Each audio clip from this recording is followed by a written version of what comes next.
Graça e paz, meus amados. O meu nome é José Alves Rocha, do canal Vivendo as Profecias. Aqui hoje eu vou trazer mais uma mensagem nova, um recomeço que eu passei um dia parado sem gravar, mas agora estou trazendo uma nova mensagem para o YouTube, para os meus ouvintes. Esta mensagem eu falo sobre hoje, na graça, Deus não habita em templo feito por mão de homem.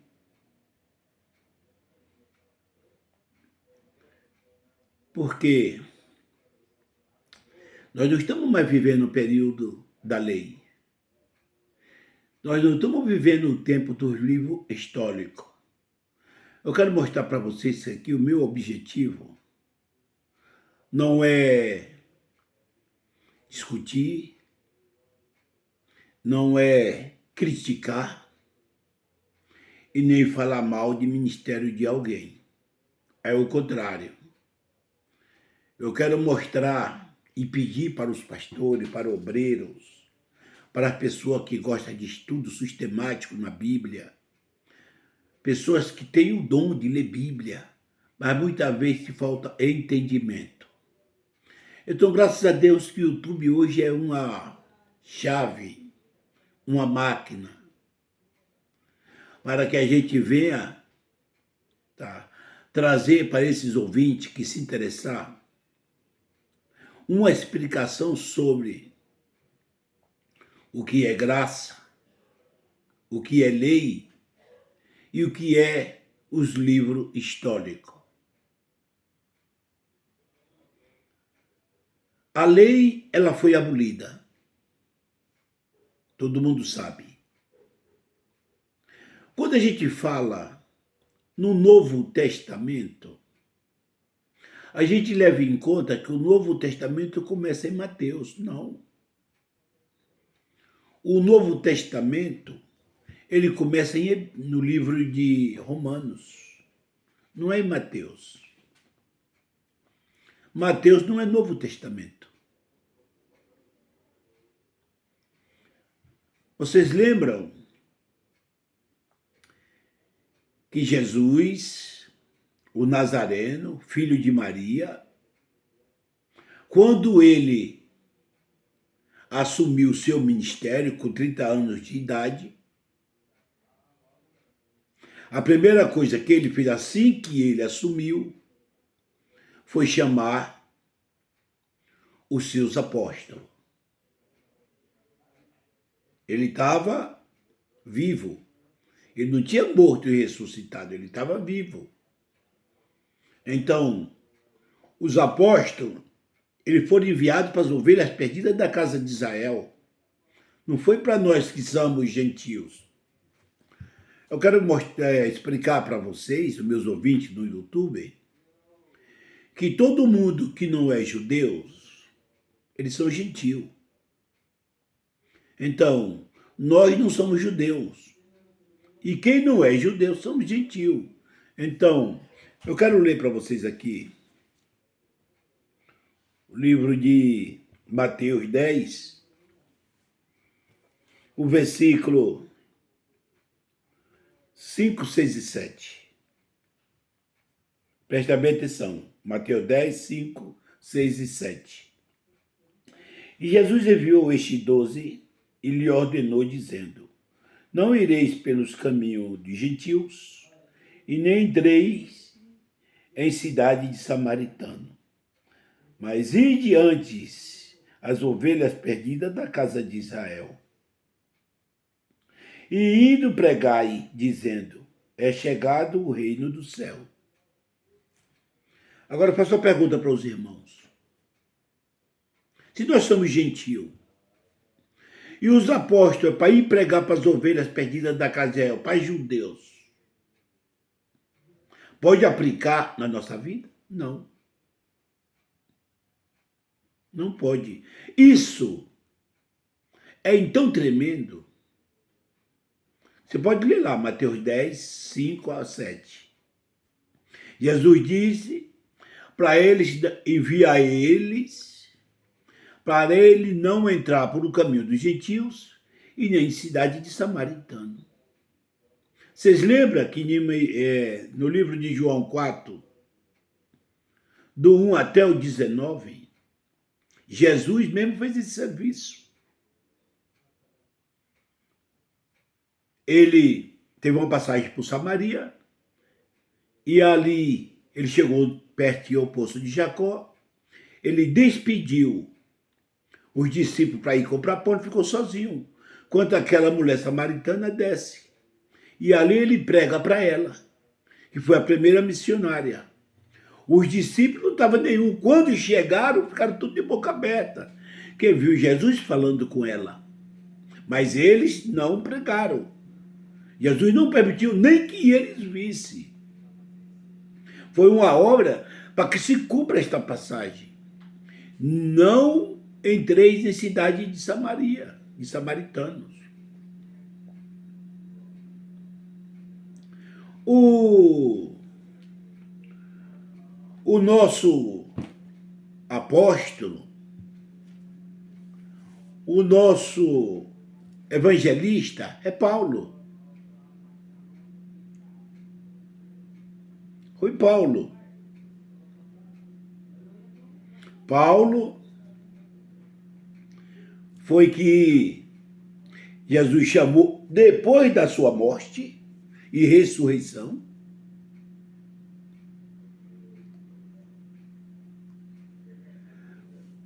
Ele caiu no caminho de Damasco, quando ele perseguia as igrejas. E Jesus pegou ele, capacitou junto com os discípulos, Pedro, Tiago e João e os outros discípulos.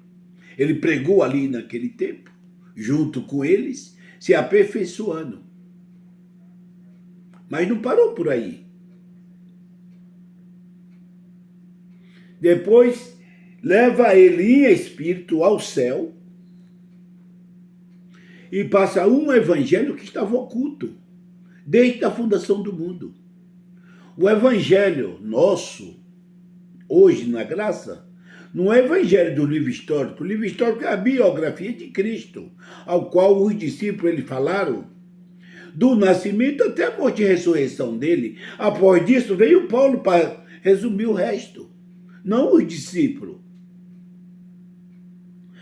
Os discípulos acabaram tudo na ressurreição de Cristo. Os escritos dele caíram. Eu quero explicar para os irmãos, não que a gente não possa ler. A Bíblia ela é completa. Deixa eu explicar para vocês não confundirem. Mas, o que acontece? Para aplicar na nossa vida, é o livro de revelação.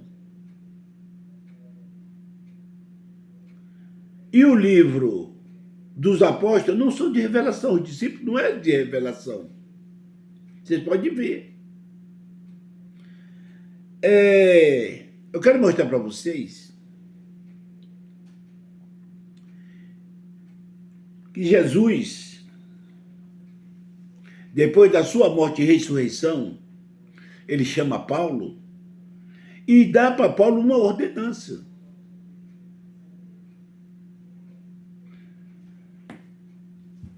Vou mostrar para os irmãos aqui.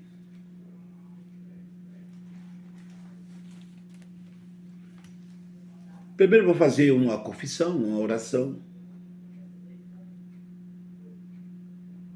Uma breve oração.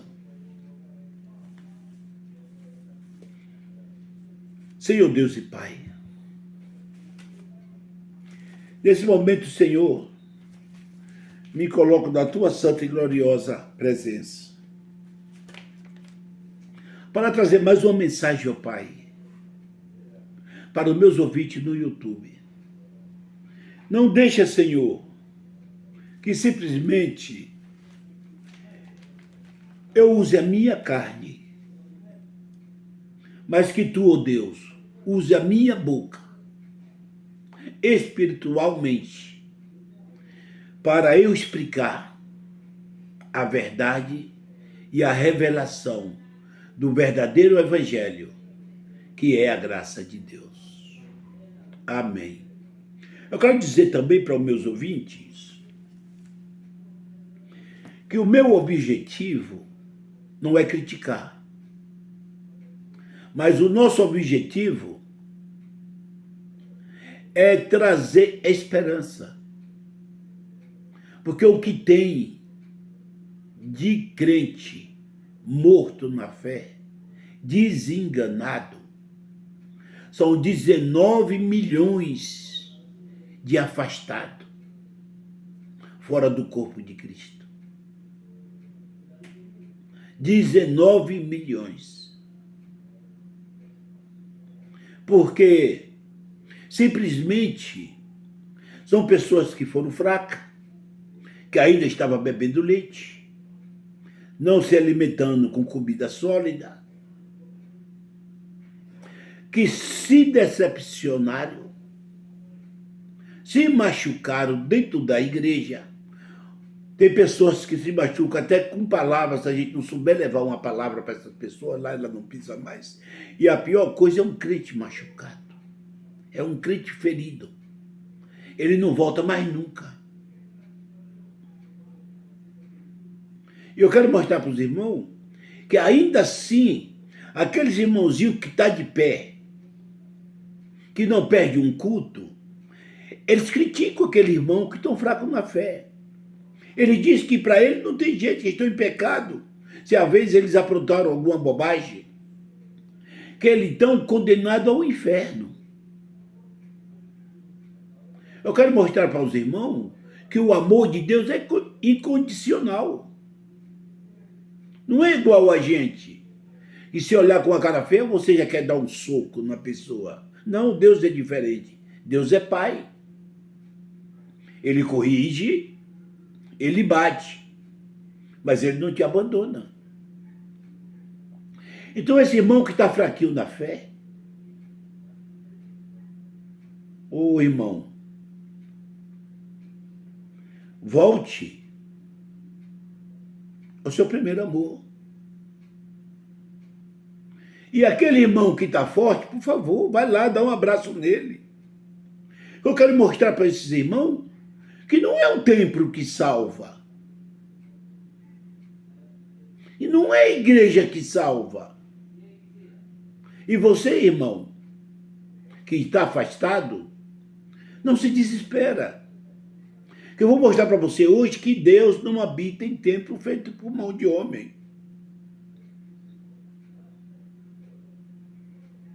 Se você está desenganado que o pastor disse para você não tem jeito, te botou do boco, te encostou e não te dá mais uma chance, que os irmãos não olham mais na tua cara, tu por vergonha se afastou, nem por isso você perdeu a sua salvação, meu querido.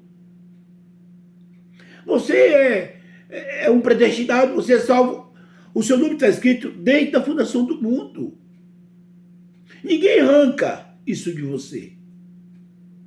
Ninguém tira isso de você. Quem mata a gente são os pastores. Quem matam nós, que entregam a condenação, é os irmãos. Não é o nosso Pai, o nosso Jesus, o nosso Deus. Ele jamais faz isso com a gente. Eu quero mostrar para vocês. Hoje, o que é que os abençoados fazem?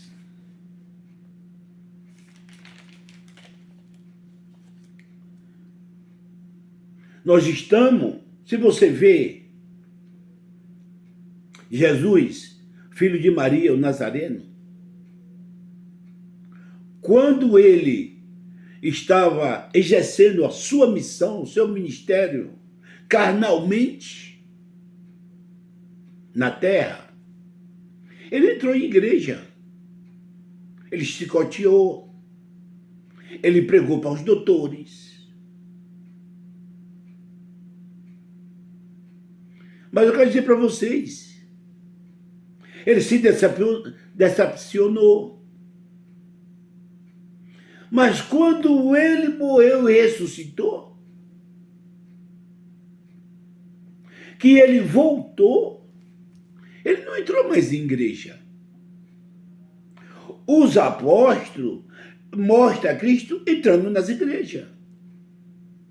Mas quando ele trouxe o nosso apóstolo gentil Paulo, Paulo disse que ele não entrou em templo feito por mão de homem. Mas ele se decepcionou, ele derrubou o templo. Então, meus irmãos, não é por um motivo, pelo fato de você não estar indo a uma igreja, que você vai se desesperar. Porque o que acontece com os irmãos? E a pessoa, quando está de câncer, que ele vai ao médico, o médico desengana, diz que está em estado terminal, que para ele não tem jeito. Assim, irmão, quando o pastor desengana pela falta de sabedoria, porque você coloca o homem acima de tudo. Você coloca o homem acima de tudo. Muitas vezes, escuta o que acontece, o cara está desesperado, foi traído, perdeu o emprego, está sendo despejado porque não tem dinheiro para pagar o aluguel. O seu filho está no mundo das drogas. Ele o que é que faz? Chega em casa, a mulher só reclamando. Ele se desespera. O homem fica desesperado. Ele dá vontade de dar um tiro na própria cabeça, de se suicidar ou abandonar tudo e sair fora. Aí passa da frente de uma igreja, encontra um pastor que oferece para ele um culto. Ele entra para assistir o culto. E lá ele diz que Deus vai recuperar toda a vida dele. Lá ele disse que a sua família vai estar bem com ele, que tem um Deus que vai entrar com ação na vida da família. Lá o pastor diz que Deus vai abrir de novo a porta de emprego. E ele entra. Aí lá o pastor manda que ele ergue a mão e aceita Jesus. Aí o pastor diz que ele tem que se batizar, buscar o batismo. Ele se batiza, recebe um cartãozinho de membro, recebe um protocolo do batismo, uma certidão. Aí diz que ele vai se batizar e buscar o Espírito Santo. Ele busca. Nesse ponto, ele parou de beber. E quando a gente para de beber, para de ir às baladas, para de fazer um monte de besteira, qual é a tendência? É sobrar o dinheirinho no bolso. É você fazer um bico, já levar uma mistura para dentro de casa, as coisas começam a melhorar. Aí, de repente, você não está mais bebendo, você está sóbrio, sua cabeça está boa, você vai, pega um jornalzinho, uma porta de emprego está aberta, você vai lá e se emprega. E o pastor diz para você, viu Jesus? Foi Deus que fez isso na tua vida. Sim, Deus, ele é fiel. Mas o que acontece? O homem começa a botar toda a sua confiança no homem, no pastor.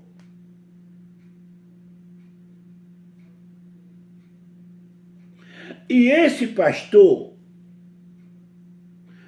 pega ele uma hora, fraquinho, e traz uma palavra que ofende ele, que machuca ele. Ele sai. Porque o homem que ele pôs acima de tudo, aquele homem, ele acha que não é o que ele estava esperando. E ele não volta mais na igreja. Enquanto o irmãozinho de lá abraçar com ele, pedir para voltar, dar um abraço, não. O pastor também não fala com ele, porque o que tem de irmão dentro da igreja que faz isso? E ainda diz para ele, deixa eu contar um testemunho aqui, irmão, no meu vídeo.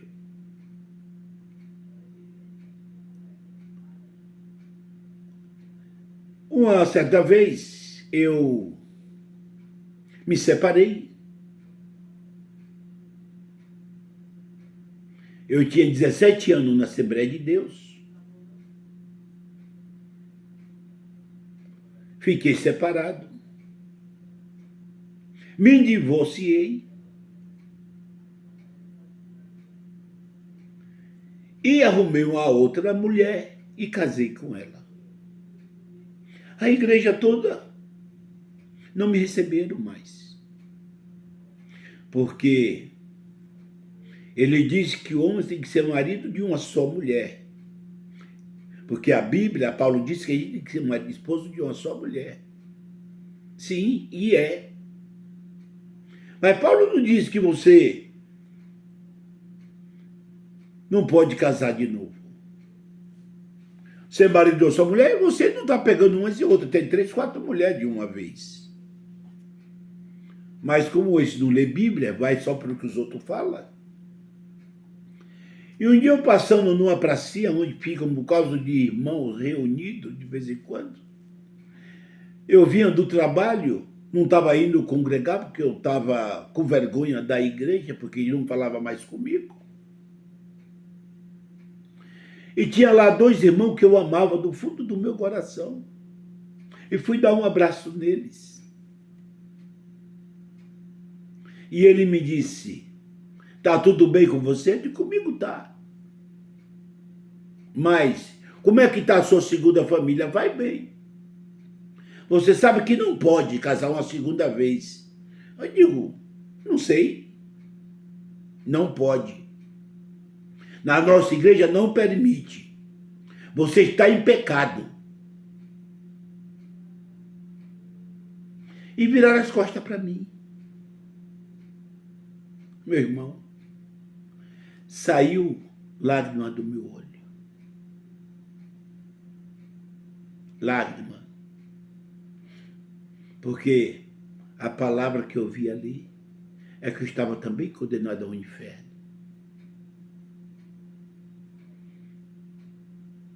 Não conversaram comigo, não. Eles não me chamaram para mim na igreja, voltar para a igreja. Eu estava afastado, não estava indo. Eu estava com vergonha, eu não estava indo. Mas como Deus é fiel, e a gente que somos escolhido, chamado, eleito, predestinado, nada tira a sua salvação. Nada. Nada. Você é predestinado. Então eu lembrei de Davi, Salmo 23. E falei para ele, meu irmão, deixa eu falar uma coisa para vocês. Lembra de Davi, o pastor? Que ele pastoreava levando um cajado na mão?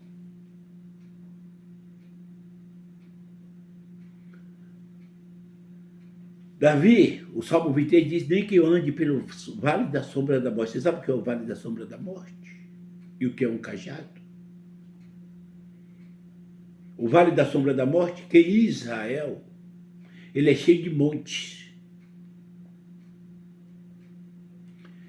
E quando a tarde ia caindo, fazia sombra nos vales. Monte, e no monte onde tinha os vales. Os pedradores, ele entrava ali, no vale. Porque as ovelhinhas, ela gosta de monte. E quando Davi vinha trazendo as ovelhinhas, eu falando para eles, se alguma tropeçasse, o pedrador era presa fácil. Eles pegavam lá embaixo e devoravam. Matavam, comiam. Era a estratégia do predador. Ele ficava camuflado na sombra do Vale da Sombra da Morte. Por isso que era Vale da Sombra da Morte. Davi pegava o cajado, ele pegava na ponta do cajado. E ele tinha um cabo como voltado, como um cabo de guarda-chuva. Que na hora que uma ovelhinha tropeçasse em uma pedra que ia tombar, ele levava o cajado com aquele volta do guarda-chuva e puxava a ovelhinha de volta para os predadores não pegar. Está ouvindo, meus irmãos? Mas, infelizmente, dentro da igreja, existe pessoa que usa cajado ao contrário. Ele pega no cabinho do guarda-chuva e usa a ponta para empurrar a ovelha, para o predador comer. Isso vocês estão fazendo comigo. Mas é assim. O cajado é para tirar você da mão do predador. Mas há pastor e há obreiro e há membro dentro da igreja que ele pega o cajado na voltinha do guarda-chuva e usa a ponta para empurrar você no vale da sombra da morte. Mas eu quero dizer para você, meu amado, por mais que você não esteja indo para a igreja, por mais que você está afastado, desenganado do pastor, igual uma pessoa de câncer, desenganado do médico. Eu quero dizer para você, Deus te ama. Ele não te abandona. Os seus problemas faz você sofrer. Mas nem por isso Deus vira as costas para você. O amor dele é incondicional. Incondicional. Amém, irmão? Eu quero mostrar para os irmãos que Deus não habita em templo feito por mão de homem.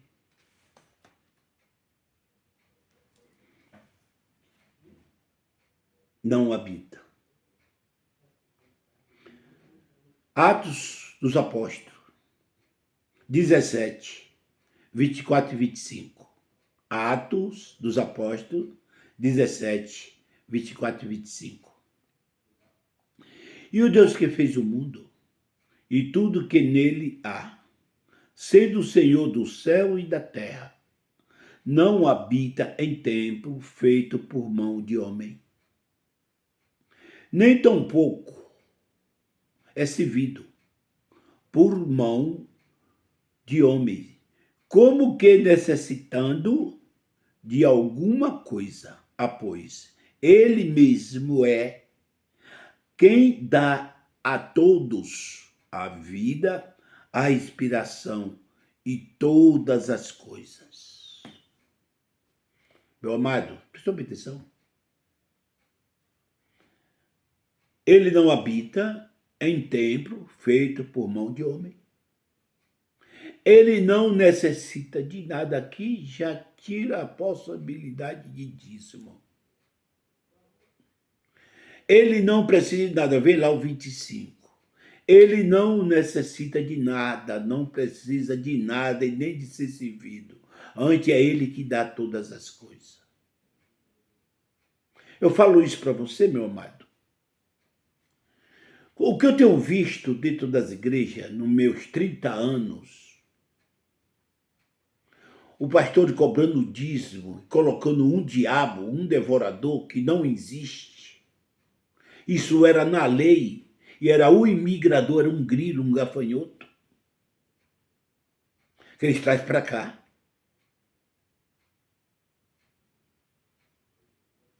Entendeu? E diz para você, você está roubando a Deus. E quando você leva o dízimo, ele diz, você não está me dando dízimo à casa, você está trazendo para a casa de Deus. Porque você está devolvendo aquilo que não é seu. Aquilo que é de Deus. Mas aqui Deus não precisa. E onde edifica isso? Se eu estou devolvendo aquilo que não é meu, que é de Deus, e a Bíblia diz que Deus não precisa. Eu nunca vi o anjo com a salva, e nem aquela salva sendo arrebatada até o céu, cheia de dinheiro. Não. Dízimo é lei. Foi abolido, a lei foi abolida, hoje não tem mais dízimo. Agora, a oferta, sim. A oferta, você dê segundo o que propôs no seu coração. Deus ama o que dá com alegria, não por necessidade. Não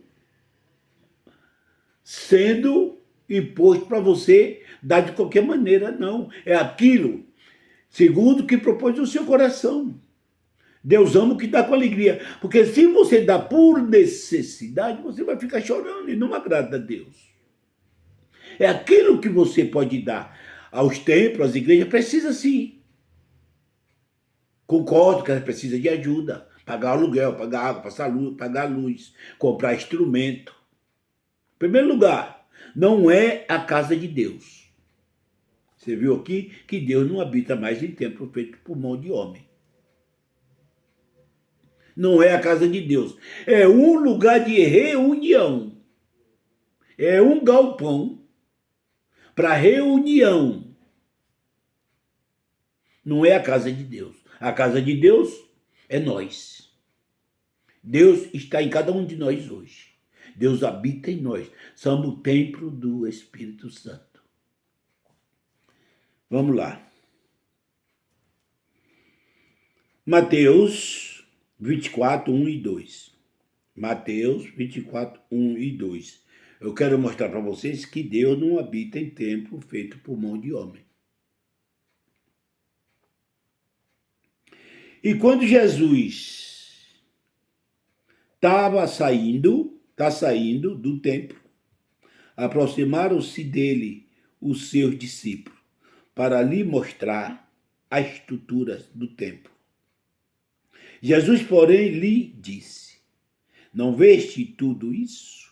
Em verdade vos digo que não ficarás aqui pedra sobre pedra que não seja derribada. Irmão, preste bem atenção nisso aqui. A palavra, quando Jesus ia saindo do templo. Se ele ia saindo porque ele estava lá dentro.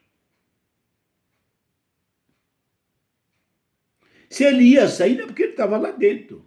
Quando ele estava em carne, Jesus, o Nazareno, filho de Maria, pregando junto com os apóstolos, não Paulo não se encontra aqui.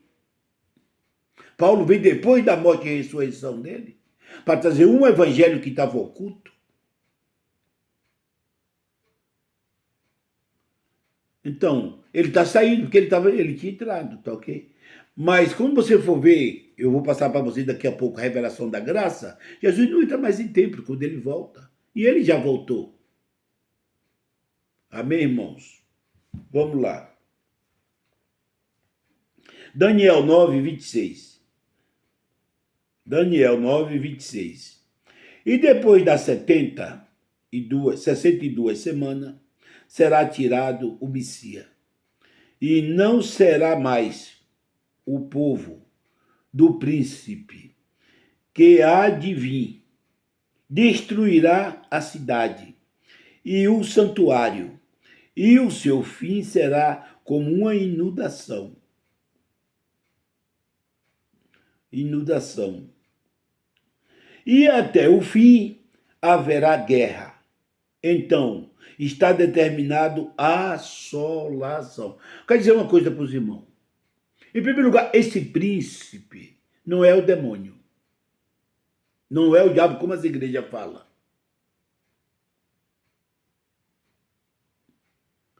Em segundo lugar, Jesus vem e até o fim terá guerra. O fim disso aqui não é o fim do mundo. Quando ele fala até o fim, é o fim do Aion. O que é o Aion? É o mundo da lei, o mundo de ordenança, o mundo de mandamento, onde o que prevalecia era a lei de Moisés. Então, esta geração, ela ia sofrer guerra até o fim daquela geração. Não é o fim do mundo. O mundo não vai acabar mais. Irmão, ei, o mundo não vai acabar mais.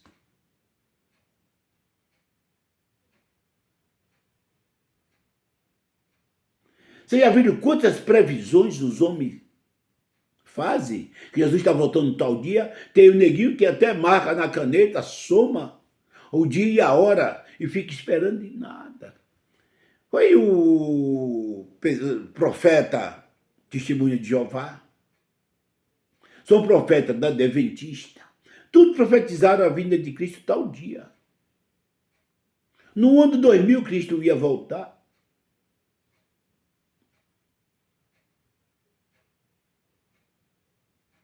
Não vai voltar, Cristo já voltou. Vou mostrar para vocês, Cristo já voltou. O fim não é o fim do mundo. É o fim daquela geração que tinha que se cumprir todas as coisas, a escritura dela, desde o princípio até a vinda de Cristo. Cristo veio para se vingar daquela geração que derramou o sangue dos profetas, sangue dos patriarcas, e ia derramar o sangue dos apóstolos, igual derramou dentro de uma grande tribulação.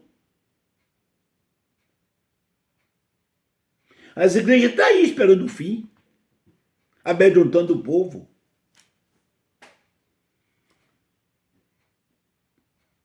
Se você lê as cartas de Paulo, que veio após a morte de Cristo,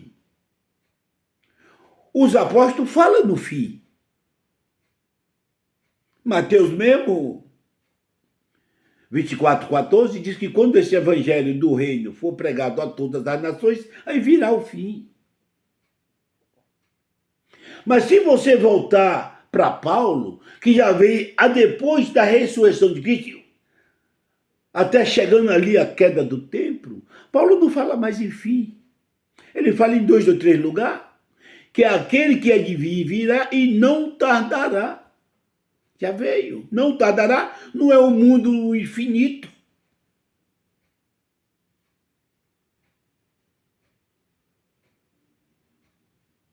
Amém, irmãos? Vamos lá. O príncipe que veio para destruir a cidade e o santuário não é o demônio.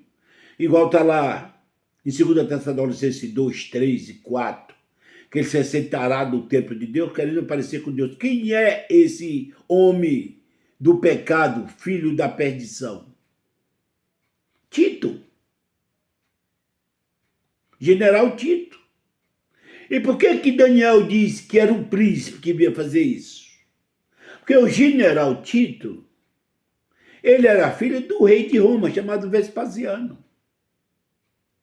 Ele era general e príncipe, que é filho de rei, também é príncipe, porque é o filho do rei. E ele era um general, ao qual lá que se resume essa palavra aqui. Quando Paulo diz que ele ia entrar no templo de Deus, sentar no trono de Deus, parecer com Deus. Quem fez isso? Era contra tudo aquilo que se chama Deus. Era Tito, que matou todos os cristãos. Pegou os sacerdotes, amarrou e mandou para Roma. E o que acontecia com aquele povo naquela ocasião? Soltava dentro de arena lá em Roma, para poder ser esmagado por chifre de boi, garra de leões e fio das espadas. E como era muita gente, muitos judeus que foram esmagados dentro daquelas arenas, daqueles coliseus, naquela era não tinha luz, a luz que nós temos hoje, luz elétrica. O que é para iluminar de noite esse desastre, o massacre dos judeus, massacre dos cristãos, massacre dos sacerdotes do templo? Eles pegavam um ser humano que era cristão, enrolava de pano, de saco, amarrava ele no poste, colocava óleo e piscava o fósforo em cada canto da arena. Era crente e sacerdote morrendo esmagado na espada, ou por chifre de mal, ou por garra de leões, e outro sendo luz humana.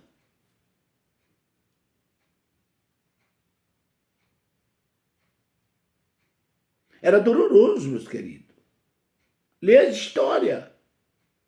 Não fica só dentro da igreja vendo o pastor falar coisa, não. Vai ler, vai buscar referência.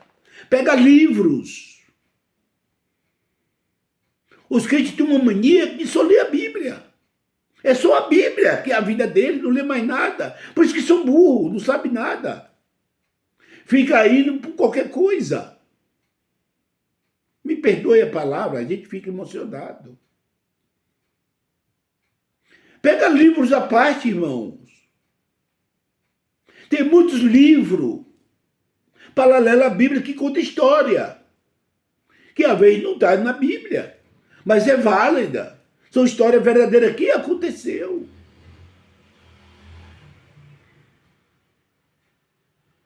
Amém, irmão? Não fica só pensando que só a Bíblia sim, você tem que ler. Mas você quer abrir a tua mente e ter sabedoria? Pegue livros, diários de Enoque, diário de Felipe, os livros apócrifos que está dentro da Bíblia Católica. Lê tudo.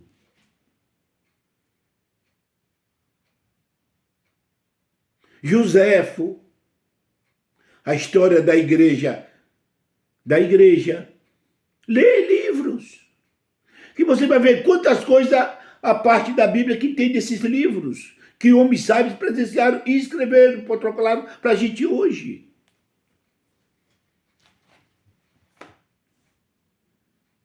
Amém, irmãos? Tribulação. Aleluia. 2 Tessalonicenses 2, 3 e 4. Ninguém de maneira alguma vos engane, porque será assim. Sem que antes venha apostasia e se manifeste o homem do pecado, o filho da perdição, o qual se opõe e se levanta contra tudo que se chama Deus, e se adore, de sorte que se aceitará como Deus no templo de Deus, querendo parecer Deus. Aí essa igreja disse, o diabo, demônio. Depois que Tito levou preso, que fez massacre, antes dele derrubar o templo, ele sentou no trono. Pediu que os judeus adorassem que ele agora era Deus. Se cumpre isso aqui.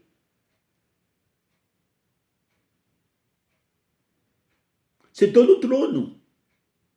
E exigiu a adoração dos judeus. De que ele agora era Deus. Se cumpre isso aqui. Não é demônio, é homem. Homem. Quando alguém dizer que é demônio, lembra, não é demônio. O príncipe que ia massacrar até a entrada dos gentios é Tito, filho do rei Vespasiano.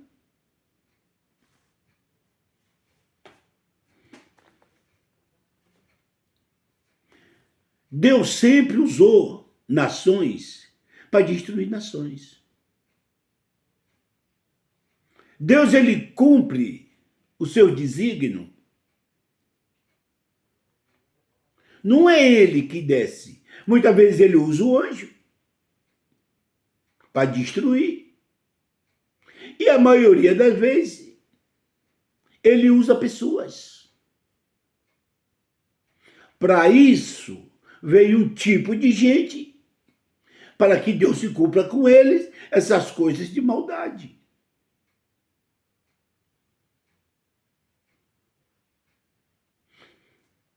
Chamados filhos da perdição. Vou ler aqui algumas referências para você entender. Romanos 9, 22. E o que direis se querendo Deus mostrar a sua ira e dar a conhecer o seu poder, suportou com muita paciência os vasos da ira preparado para a perdição. Você está vendo aí? Esses vasos da ira preparados para a perdição são essas pessoas que são usadas. É o rei Tito, é o Vespasiano, é um César Nero. Ei, e muito irmãozinho que está dentro da igreja.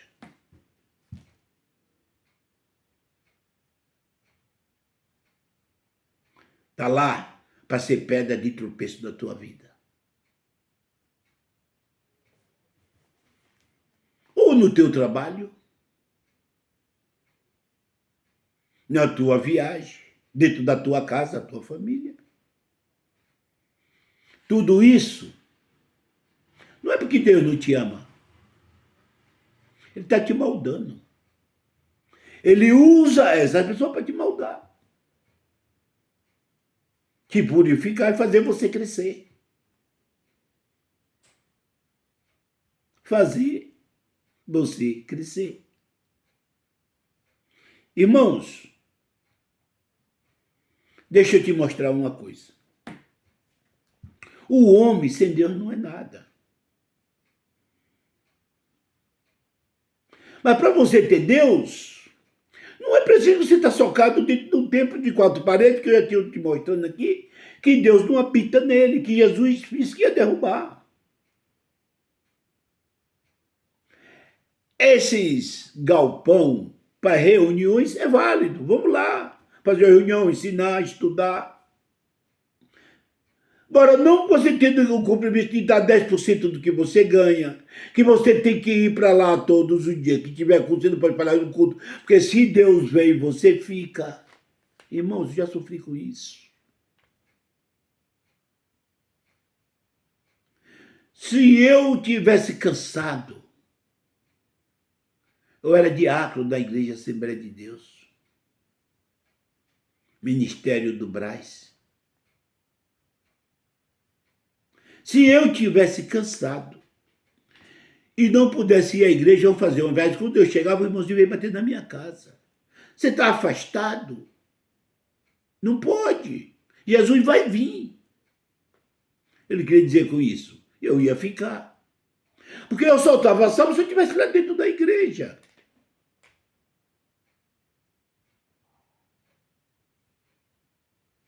E assim os irmãos iam ameaçados, paralelamente. Como vocês não ganham salário para ele impor um poder em cima de vocês, eles te ameaçam paralelamente. Eu quero ensinar para vocês que na hora que isso vier acontecer, dê risadinha. Porque não é isso que vai tirar a sua salvação. Se você não tomar Santa Ceia, você não faz parte do pão. Se você não comer do pão, você não faz parte do corpo de Cristo, você não é dele. Você precisa se batizar. Senão você não é salvo. Você tem que sepultar o velho homem. Porque o batismo é o arrependimento de pecado, você tem que ser batizado para se arrepender do pecado. Se você não ser batizado e ter o arrependimento do pecado, você não é salvo. Jesus não foi salvo, que Jesus se batizou. Foi para arrependimento de pecado.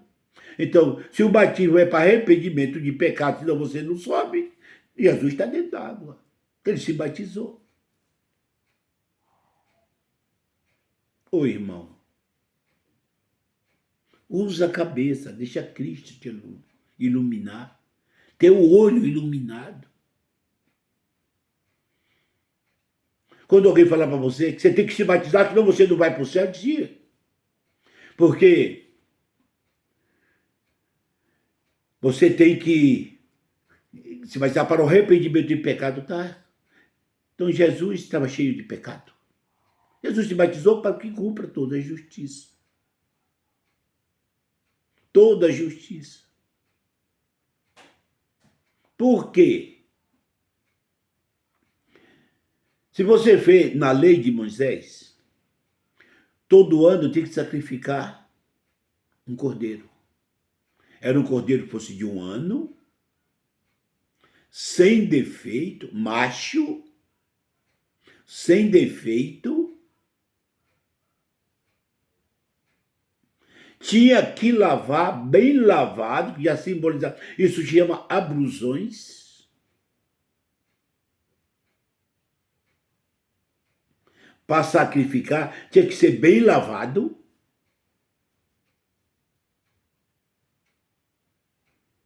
E aí, depois que viesse as abrusões, que só mudou o nome hoje, de abrusões para batismo. Na lei era abrusões. Todo cordeiro sem mancha de 1 ano, sem mácula, sem defeito, lavadinho, era morto e sacrificado. Tem que ser lavadinho. Isaías 43, ele, capítulo 40, versículo 3, ele disse: a voz que clama do deserto, endireitai o caminho do Senhor. Aí apareceu João Batista, pregando no deserto, cumprindo a profecia de Isaías, endireitar o caminho do Senhor. Aí João tinha que vir batizando o batismo do arrependimento de pecado, porque estava fazendo a preparação para a vinda de Cristo. O cordeiro tinha que ser lavado e aqueles que estavam debaixo da lei tinham que ser lavado, preparado. Abrusões. Abrusões.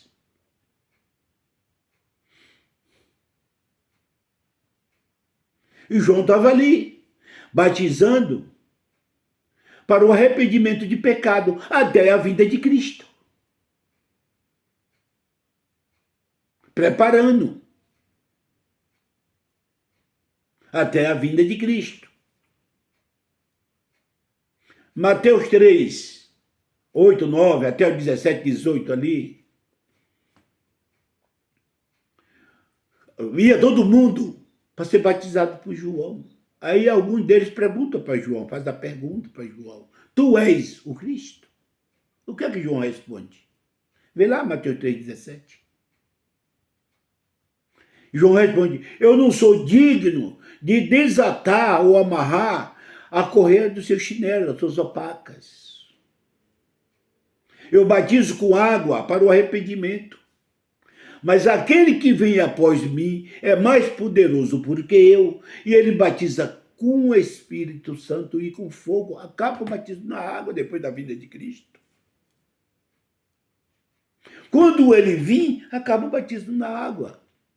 Abrusões.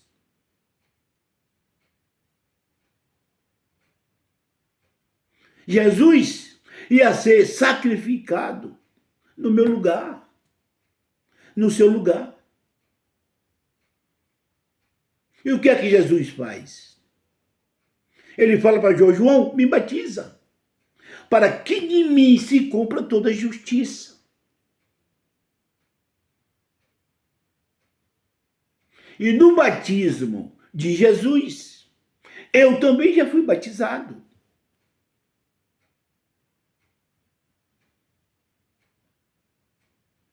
Mas hoje as igrejas estão dando banho no pessoal, porque estão depois da cruz, ou antes da cruz. Estão na carne. O batismo de Jesus não teve efeito. Quando Jesus se batizou, que cumpriu a justiça, ele tirou o batismo nosso. Jesus jejuou de meu lugar. Jesus se batizou no meu lugar. Jesus comeu pão no meu lugar. Jesus tomou a ceia no meu lugar. Jesus foi chicoteado em meu lugar. Para que eu não seja chicoteado. Abrusões. Abrusões. Batismo. O cordeiro foi lavado no batismo para ser sacrificado. Quando ele foi sacrificado, ressuscitou, tirou o batismo. Agora é o batismo com o Espírito e com fogo. João não disse que ele ia batizar também com água. É com o Espírito e com fogo. Fogo é justiça, fazer justiça, e ele fez. Desde a fundação do mundo até o ano 70, ele fez justiça, Foi o fogo.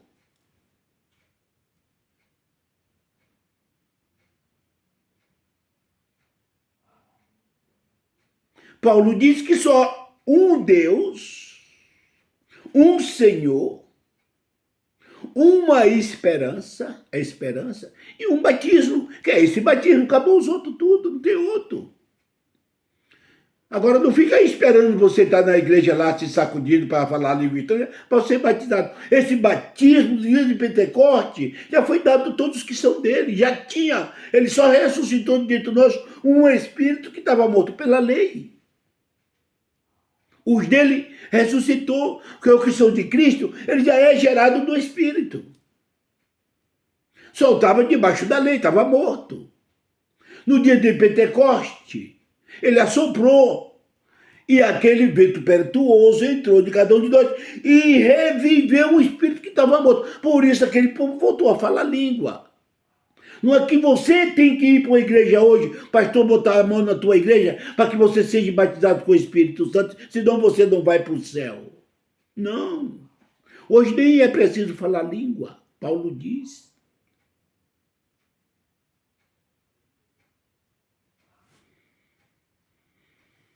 Amém, irmãos?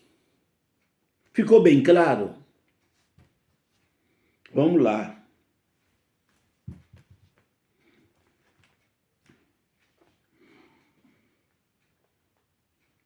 Filho da perdição. João 17:12. Estando eu com ele no mundo, guardava-os em teu nome, tenho guardado, aquele que tu me deste.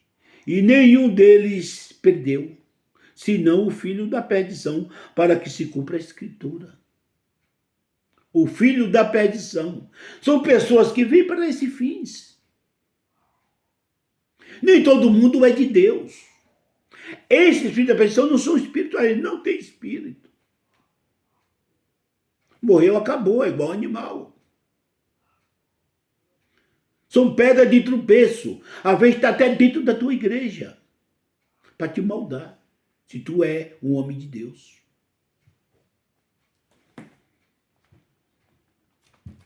Provérbios 16:4. E o Senhor fez todas as coisas para o seu próprio fim, até o ímpio para o dia do mal, para esse dia, irmão. Até o dia do mal. Lê Bíblia, come a Bíblia, respira a Bíblia, entenda a Bíblia.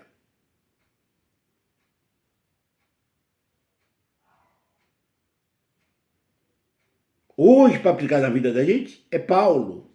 É as cartas de Paulo.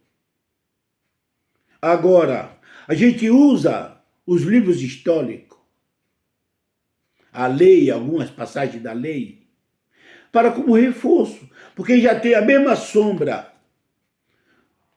Nas cartas de Paulo, Paulo usou muito Isaías, Oséias, Davi,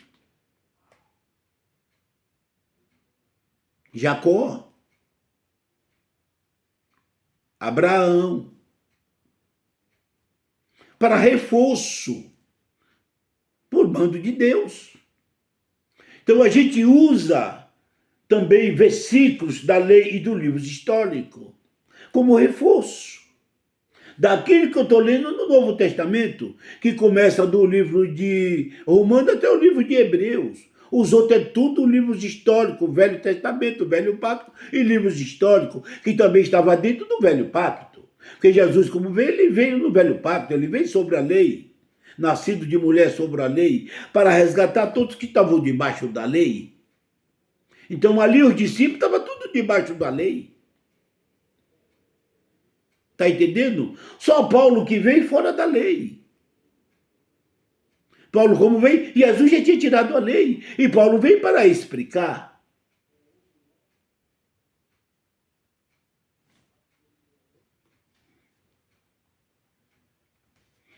Vamos lá.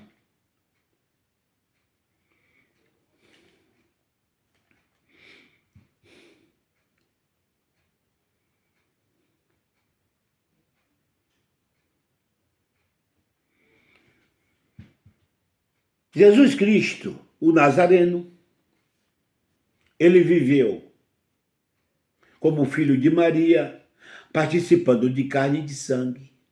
Quando ele morreu e ressuscitou, ele ressuscitou com corpo, porque ele tinha que voltar como filho do homem, para se vingar os sangues todos que foram derramados desde a fundação do mundo até aqueles dias dele, aquela geração. Não é a minha geração.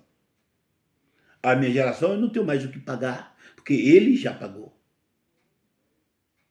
Ali zerava toda a escritura, todo o Velho Testamento e todo o livro histórico após o ano 70, na queda da igreja. Se cumpria tudo. Virou história.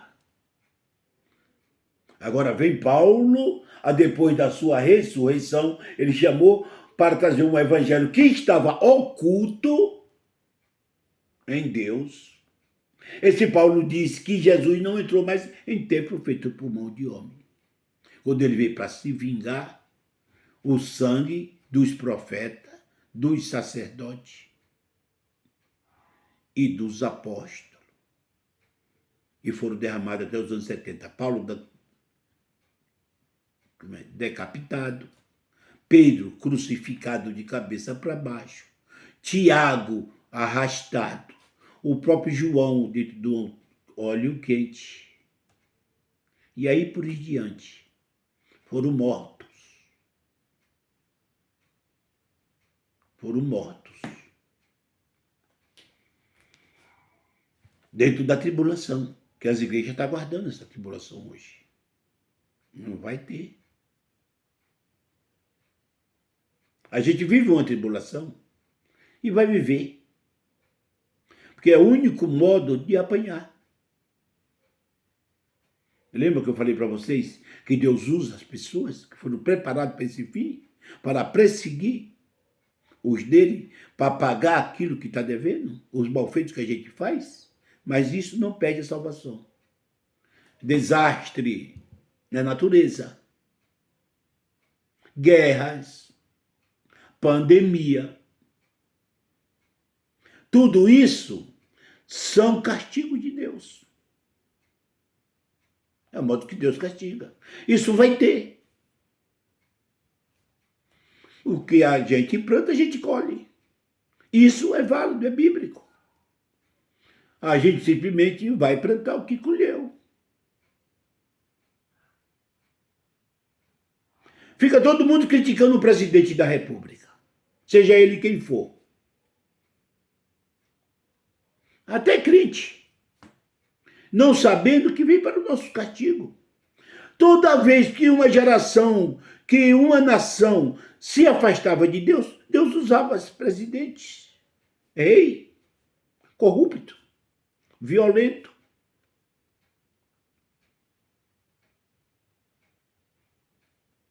Violento. Para castigo dos dele. Toda a vida. Assim é hoje. Não é o fim dos tempos mais. Que tudo as pessoas ficam falando, Jesus está vindo, Jesus está vindo. Se tem um maremoto, Jesus está vindo. Se tem uma pandemia, Jesus está vindo. Cadê Jesus que não veio?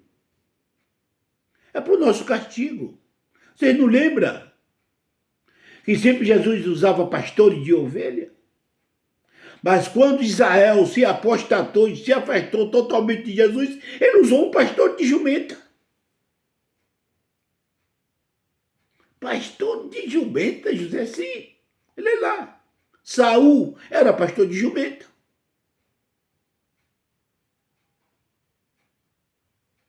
Para castigo de Israel.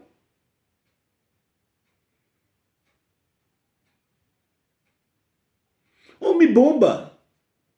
Para castigo de Israel. Governador, presidente mau dentro do nosso país, talvez quando tem. Irmão, o justo viverá da fé. E o homem comerá de suor do seu rosto. Esquece isso. Vem para castigo da gente. Se concorde, se console com isso, meu querido. Vá trabalhar.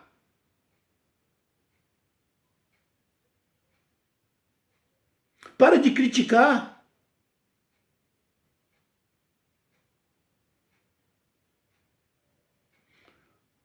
o homem comerá do suor do seu rosto. Está trabalhando, está com saúde, está criticando o presidente, criticando o fulano e tal. Esquece. Se o presidente é ruim, é para o seu castigo. Esquece. Melhora você. Mude o mundo primeiro mudando você. Porque se a gente não mudar o mundo primeiro mudando a gente, não vai mudar. Quer mudar? Comece por você. E para de criticar.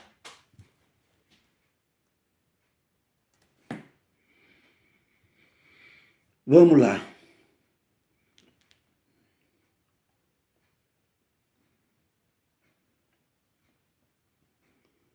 Atos Apóstolos 1, 10 e 11. E estando com o olho fitos no céu, enquanto ele subia, eis que junto deles se puseram 2 varões, vestidos de branco, os quais lhe disseram: varões galileus, por que estáis olhando para o céu? Esse Jesus que dentre vós foi recebido em cima no céu, assim como viste ir, é de voltar, assim como viste ir. Carne. Carne. Filho do homem. Quando a Bíblia fala, você for ler os apóstolos, que foram chamados com ele vivo antes da sua morte, eles que estão falando tudo isso, que ele é o filho do homem. Agora, lê Paulo, que Paulo não chama mais de filho do homem, que ele não é mais o filho do homem. Paulo chama de Cristo ressuscitado. Eu não lembro que eu li nenhuma passagem das 14 epístolas de Paulo. Eu não lembro que ele cita, por alguma vez, filho do homem. Ele cita Cristo ressuscitado, porque ele agora é o Cristo ressuscitado. Hoje ele não é mais o filho do homem. Hoje ele não é mais o filho de Maria. Hoje ele não é mais o filho de Deus. Ô irmão José, você está louco? Não, não estou louco. Ele hoje não é mais o filho de Deus. Ele hoje é o próprio Deus.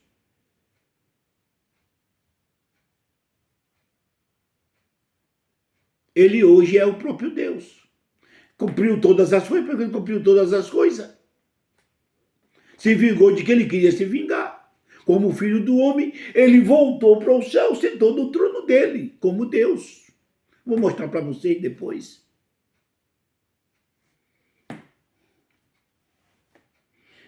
Mateus 19, 28.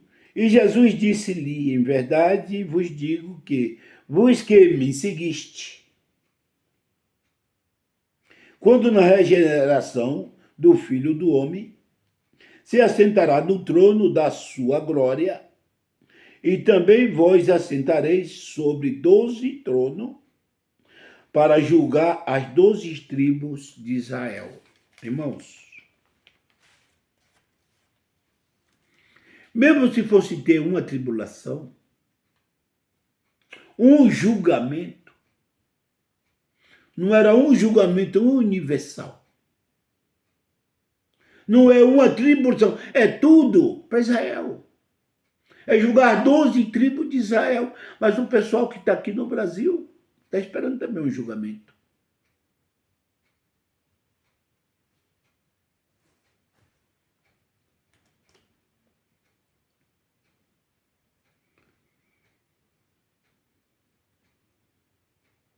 Jesus, ele avisa para os apóstolos que ele vai voltar ainda naquela geração. Ele, antes de morrer, ele avisou: eu vou morrer, vou ressuscitar e vou voltar. As igrejas estão aguardando Jesus voltar hoje. Jesus já voltou. Alguém que vai ouvir esse vídeo no YouTube vai dizer que eu estou louco. Jesus já voltou. Jesus não vai voltar mais. Ele avisa para os apóstolos que ele vai voltar. Ele ainda acrescenta. Algum de vocês que está aqui não provarão a morte até que eu venha. Ele avisa para outros. Vocês não vão percorrer a cidade de Israel até que venha vir o Filho do Homem em seu reino. Ele fala para João que ele não vai morrer até que ele volte. Vou mostrar para vocês. Mas está todo mundo esperando agora. É naquela geração ele voltou. Naquela geração ele fez a tribulação, ele se vingou. Naquela geração teve o arrebatamento coletivo até o ano 70. Na sua morte, ele já foi até a parte mais baixa. Resgatou todos aqueles que estavam corpo, alma e espírito na sepultura, que não tinha plano de ressurreição. Ele foi lá e tirou.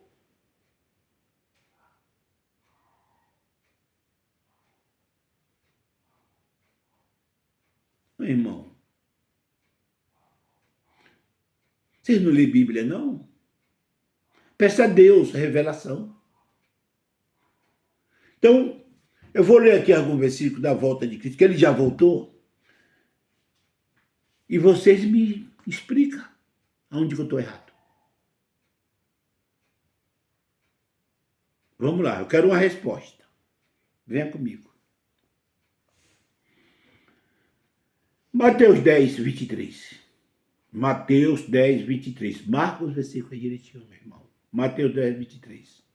E quando após vós perseguires nesta cidade, fugi para outra, porque em verdade vos digo que não acabarão de percorrer a cidade de Israel sem que venha o Filho do Homem. Quando vocês lêem o versículo feito esse, preste atenção nas itilinhas, nos pontos, vírgula. Preste atenção. Eu vou ler de novo esse versículo. E quando após vos perseguires na tribulação, nesta cidade, fugi para outra, porque em verdade vos digo que não acabarás de percorrer toda Israel até que veja ele vir. Ele está falando com os discípulos dele, não é comigo, não é com você. É naquela época com os discípulos dele, que estavam com ele. Vocês não vão acabar de andar com as ovelhas perdidas e levar o evangelho para as ovelhas perdidas. Não vai acabar de percorrer, de levar o evangelho, e vão ver eu vir. As igrejas estão esperando hoje.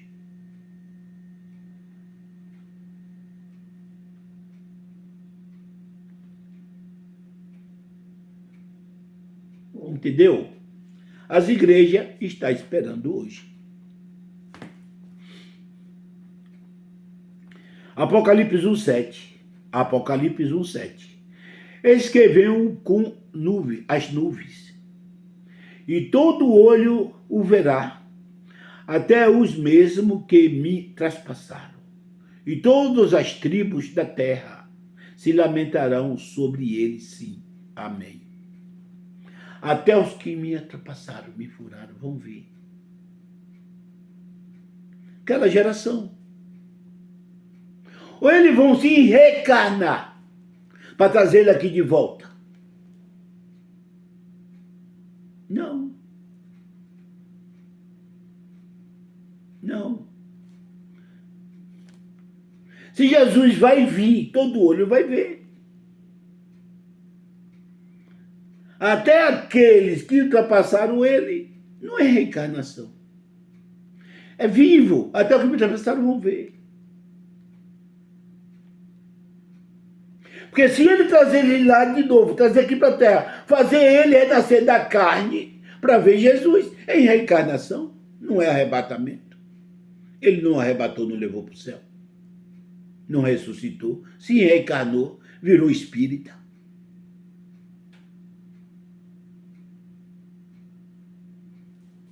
Ô irmãos, deixa Deus iluminar o teu olho e abrir a tua mente para você ler a Bíblia. Vamos lá. Ainda Mateus 16, 28. Mateus 16, 28.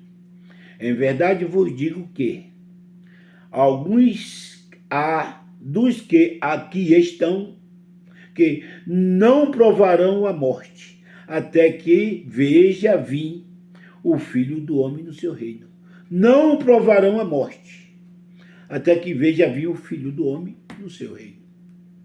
Irmãos, se Jesus ainda vai voltar, e ele falou para os discípulos que eles não provarão a morte, e o discípulo morreu, então Jesus mentiu para o discípulo? Me responda. Mentiu. Mentiu. E se ele falou a verdade para o discípulo, que alguns dos com ele ali estão não provarão a morte até que veja ele vir, e ele ainda não veio, 2000 anos depois, nós estamos vendo alguns discípulos fazendo um aniversário de 2000 anos. É verdade?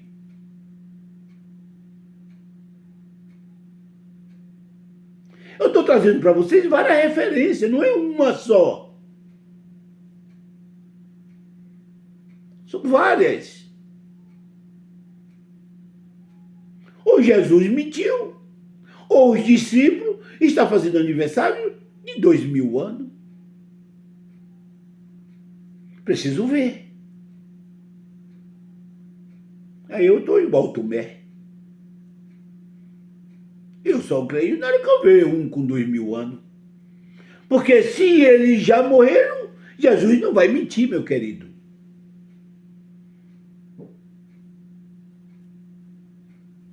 Jesus já veio. Presta atenção aqui em João 21. Evangelho de João 21, 22 e 23. Evangelho segundo João 21 e o versículo 22 e o 23. E disse-lhe Jesus: se eu quero que ele fique até que eu venha, se eu quero que ele fique até que eu venha, o que te importa a ti? Segue-me, tu. E divulgou-se, após, entre os irmãos, o dito de que aquele discípulo não havia de morrer. Jesus, porém, não lhe disse que não morreria, mas se eu quero que ele fique até que eu venha, o que importa é a ti. E aí, meu irmão? Esse discípulo é João, o apóstolo do amor, o João da revelação do Apocalipse. Se eu quero que ele não morra até que eu venha, não importa a vocês, ele vai ficar até que eu venha. E João está onde, então, se Jesus ainda vai voltar? Também vai se reencarnar? Virou centro de macumba? Espiritismo, Allan Kardec?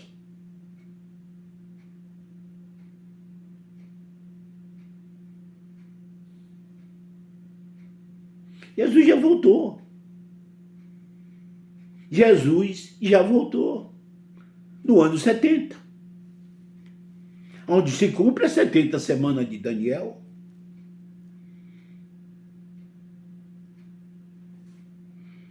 Vamos lá. Presta bem atenção aqui.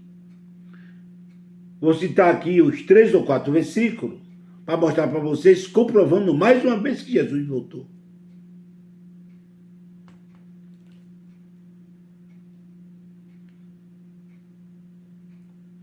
Mateus 24, 1. E quando Jesus ia saindo do templo, se aproximou dele o seu discípulo para te mostrar a estrutura do templo. João 2, 13 e 14. E estava próxima a Páscoa. dos judeus. E Jesus subiu a Jerusalém e achou-se no templo, entre os doutores. Jesus está saindo do templo porque ele estava lá dentro. Agora ele volta a entrar no templo. Quem está dizendo isso aqui? João, o apóstolo de Jesus Nazareno, filho de Maria, antes da cruz. Antes da cruz.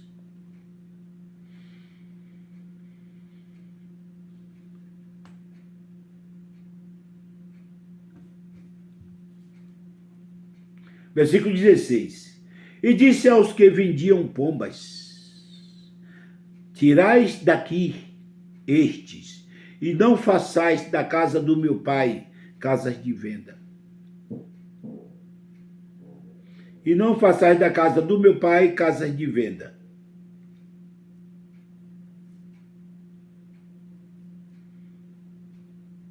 Irmãos, escuta bem isso. E não façais da casa do meu pai casas de venda. Marco 11, 15 e 16. Marco 11, 15 e 16. E vieram a Jerusalém. E Jesus, entrando no templo, começou a expulsar o que vendiam e compravam no templo. E derrubou as mesas dos cambistas e as cadeiras dos que vendiam pomba. E não consentia que ninguém levasse alguns vasos pelo templo. E não consentia que ninguém levasse um vaso no templo.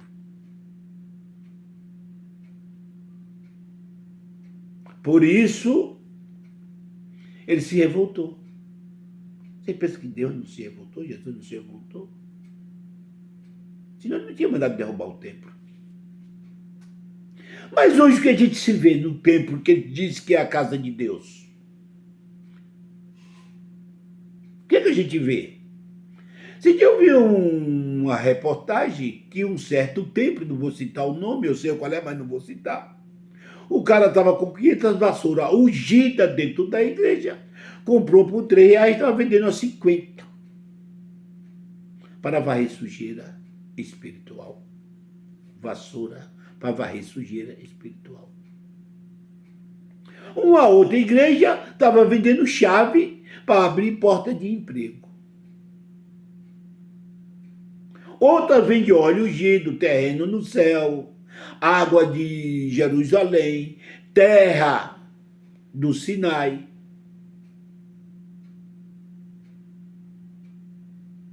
Irmão, Jesus não consentia nem andar com vaso dentro do templo.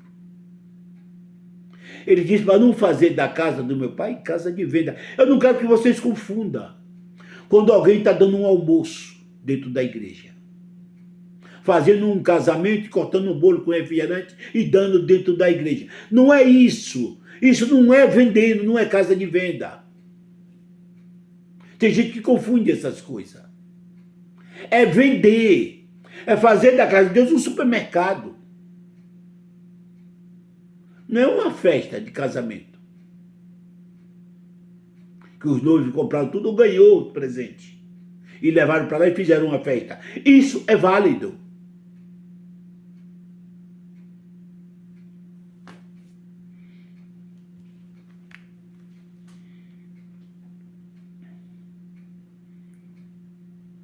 Não é mole.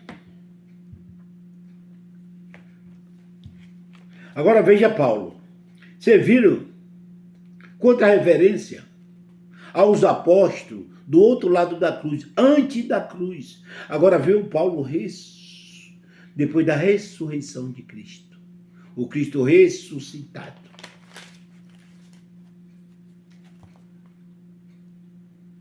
Hebreus 9, 24.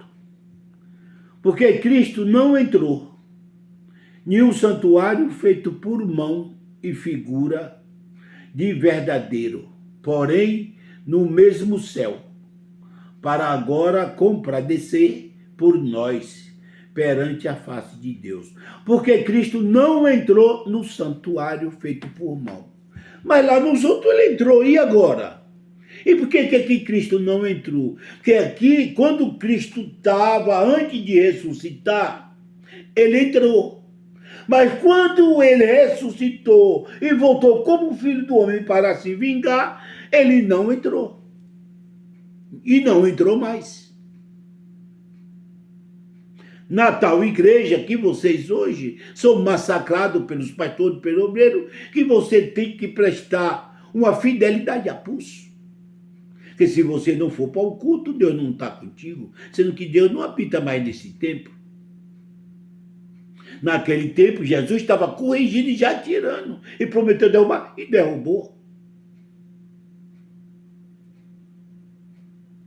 E derrubou. 1 Pedro 4,17, Pedro disse que é de começar o juízo pela casa de Deus. É de começar o juízo pela casa de Deus. Derrubou. Se você for a Jerusalém, só resta os muros, um pedacinho do muro, chamado Muro das Lamentações, onde Deus fica lá orando, e muita gente do mundo todo faz missão e vai lá ver o restinho do templo de Deus que foi derribado. E não Pedro está dizendo. E ele diz, que se não comece, primeiro tem que começar por nós. A casa de Deus é o templo de Israel, ao qual foi derrubado pelo general Tito, já foi esmagado no tempo da grande tribulação, quer dizer, a gente espera hoje uma grande tribulação, porque o livro de João, o livro de Mateus, o livro de Marcos, o Lucas, traz essa grande tribulação, que eles estão do outro lado da cruz, onde ainda ia acontecer a tribulação. Ele fala, agora vê que Paulo fala em tribulação, que ele está do lado de cá. Amém, irmãos? Que Jesus abençoe cada um de vocês. Eu vou pedir aos irmãos que deixem um like, para que eu possa cada vez mais estar trazendo vídeo para vocês, para que o meu canal venha estabelecer e venha crescer, tá? Eu não estou aqui para levar mensagem no YouTube, não cobro de ninguém, a gente não está cobrando, eu não ganho nada. Eu sou trabalhador, eu congrego também em uma igreja, tá? Mas eu quero trazer essas mensagens, não é mensagem, são estudo, para que você aprenda. Amém, irmão? Jesus abençoe a cada um de vocês. Esse é o primeiro vídeo. Eu já fiz o segundo vídeo. Agora vai seguir o terceiro, tá?